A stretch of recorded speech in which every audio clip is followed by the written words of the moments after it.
When a negative thought enters your mind, your first instinct is likely to suppress it. You try to push it away.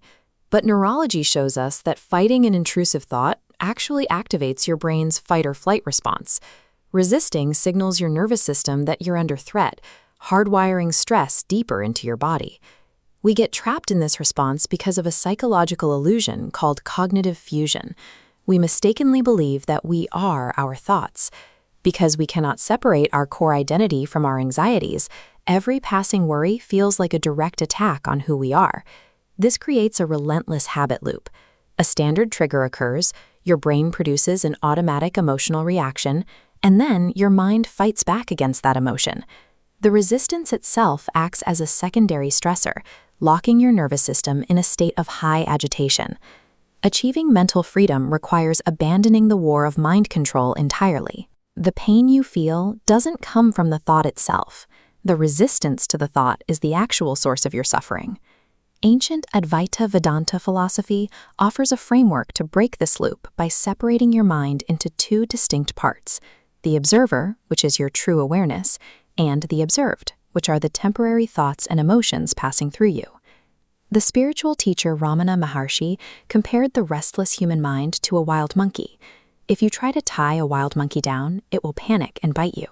But if you simply observe the monkey without interfering, it will eventually exhaust its own energy and sit quietly.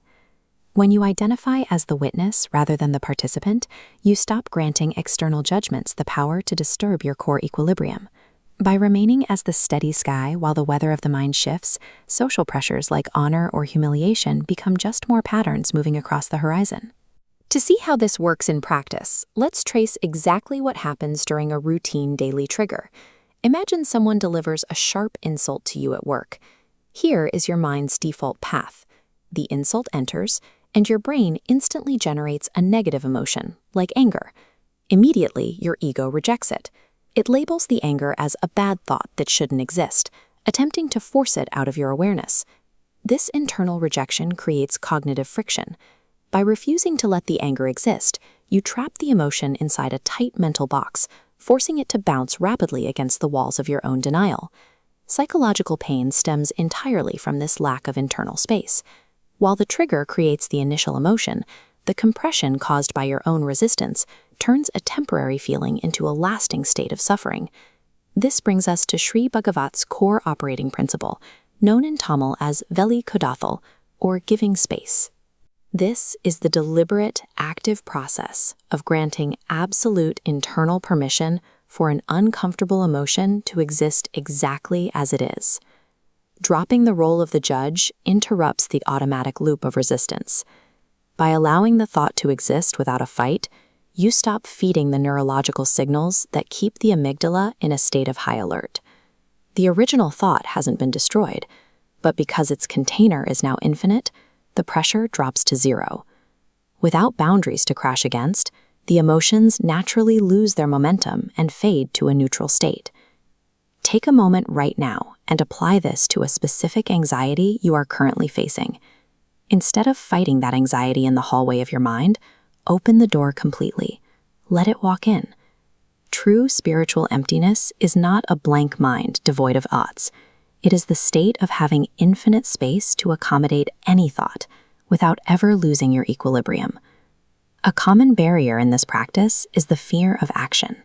You might worry that if you fully accept a toxic emotion like rage on the inside, you will act destructively in the real world. To practice this safely, you must draw a strict boundary between your internal emotions and your external behavior. They are two distinct systems. Fully allowing the emotion to burn safely on the inside is the exact mechanism that gives you the mental clarity to respond rationally on the outside. We can translate this philosophy into a rapid, 3-step mental protocol that you can deploy the exact moment a negative emotion spikes in your daily life. Step 1. Notice the thought as a passing object. Step 2. Drop the instinct to judge or resist it. Step 3. Give space. Grant the emotion permission to exist. Allowed to bloom fully, it will naturally dissipate. The Sahaja state represents the final mastery of this framework. It is the permanent ability to live as a peaceful witness to your own life. moving through the world with total effortlessness.